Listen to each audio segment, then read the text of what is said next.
Magandang araw sa inyong lahat mga palangga. Welcome back to my channel, The MJ's Vlog. Thank you so much mga team abroad, team Pilipinas, team seniors, team bahay. Magandang araw sa inyong lahat. Hello! So thank you. Hanggang ngayon, nandito pa rin tayo. Kayo, mga subscribers ko. Thank you so much mga tutong Aldab Nation. Tinatangkilik at hinhangaan ang ating Aldab at sinubaybayan. Di po ba? So, iyan ang balita ngayon mga palangga. Siyempre, masyadong pinag-usapan talaga yung flood control. Ayan, bumaba na bilang Speaker of the House si Mr. Romualdez. Yung dalawang pangalan na yan, takot silang banggitin. Bakit kaya? O, diba? Nagkakalaban-laban na sila, mayroon ng bumaliktad. So, bumaba na kahapon.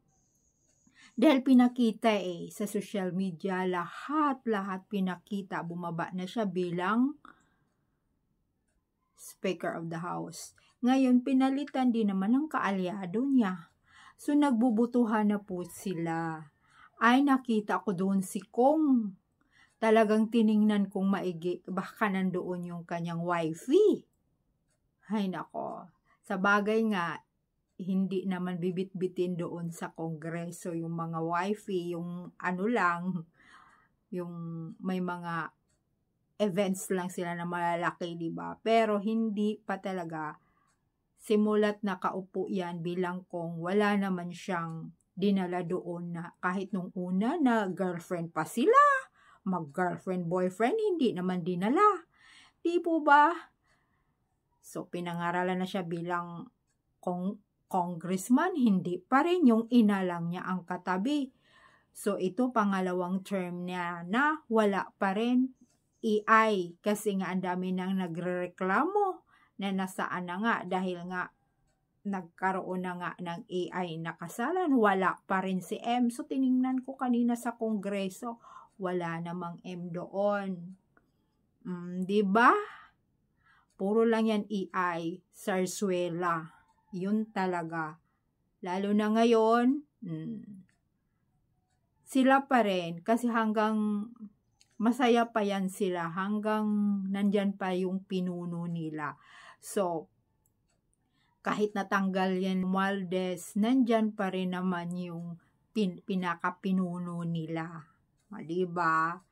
So, ayan, kung saan na naman siya pumunta, alam nyo, bumaba siguro yan sila or siya, si Romualdez, tsaka hindi na nagsasalita kasi mayroong malaking rally nitong 21. September 21, ang daming nagrarally. Dami na silang, alam nyo, kailangan din naman talagang magsasalita ng bayan dahil trilyon na yung nakuha nila, nakurakot nila. O ayan, mayroon namang lumabas na yung sa ABS-CBN na yung kapatid ni Kong, siyempre in-interview yung babae, yung 23 years old. Ay nako, totoo ba yun? May sarili silang chopper. Sumakay, in-interview siya ni Cebrano. Sumakay sila ng chopper, sarili daw yun. Pero mo, tataka ka, diba? Bigla siyang kung gano'n na biglang boom na, yun na nga, biglang yumaman. Tataka ka na. Diba mga palangga? Tapos, mayroon pang video na nakita ko AI na naman ulit na lumabas ngayon. Na binigyan daw ni regaluhan ni Kong si May ng 7 million na bag. So, nagwawala doon sa video. Mayroon. Pero yung video hindi naman masyadong klaro ba? Yun na nga, syempre, niluluto nila ng mga Sarsuelistas, inilabas 7M na bag. Ay, di ba maalala natin noon, sasabihin kay yung car daw na red na ibinigay ni Kong sa kanya, maalaala nyo na yun pala, si Alden pala ang nagda-drive doon at sa kanila pala yung car na yun. Di mo nahuhuli yun? Sus! Kunyari lang pala kay Kong yun, pero kay Alden, sa kanila pala yun. Tapos sasabihin ng sumundo doon, yung naka-red na car, si Kong, ay nako, yung pala, si Alden Richards ang sumundo, naka-red ng car. Tapos ang mga Sarswedistas, kay Kong yun. Tingnan nyo na nga, tingnan nyo naman. Alam nyo, hindi talaga maloloko yung mga totoong Aldab Nation dahil sinubaybayan natin eh.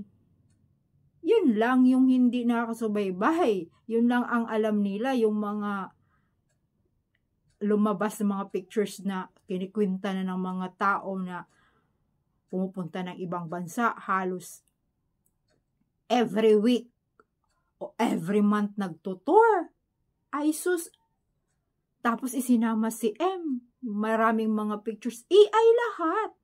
Puro lang yung loko, puro lang yung apps na ginagamit nila.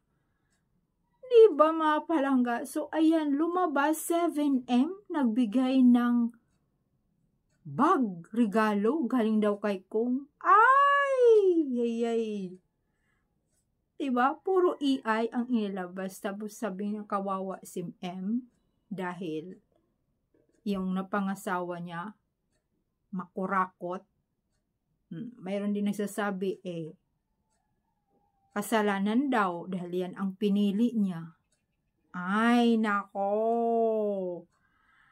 Showbiz lang yun. O ang showbiz napunta na sa politika. O di doble na yung dala-dala niya. Showbiz at saka politika.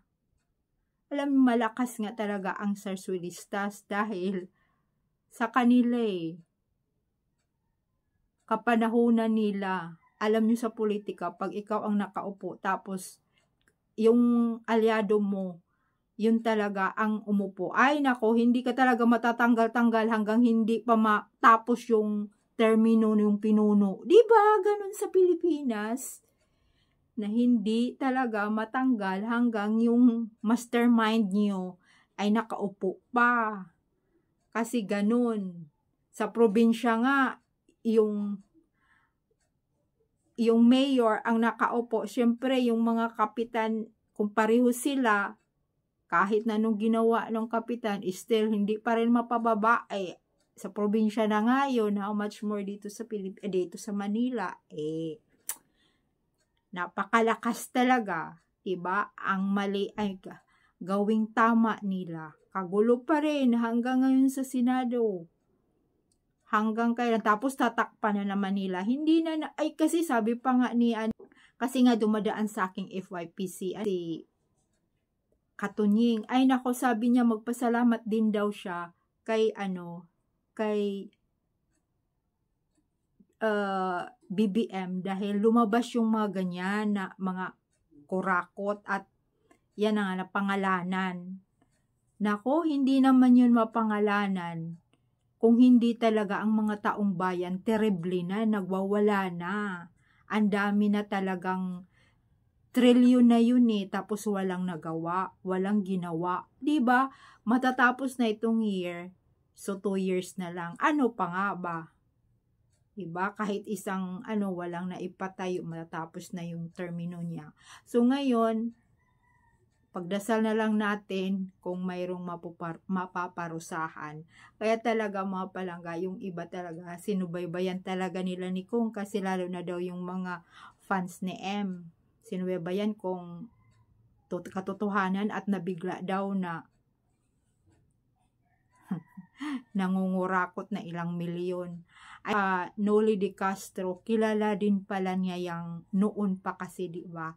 Si yung daddy ni Atay, kilala daw pala niya. Sabi, siyempre nung noon, kung anong nangyari noon, anong ginawa, so nagkabukingan na nga ngayon. Pero, pagdasal natin, nawa mayroong mapaparusahan. Nabinigyan daw ni regaluhan ni Kong si May ng 7 million na bag. Kaya thank you so much sa inyong lahat mga palangga. Bye!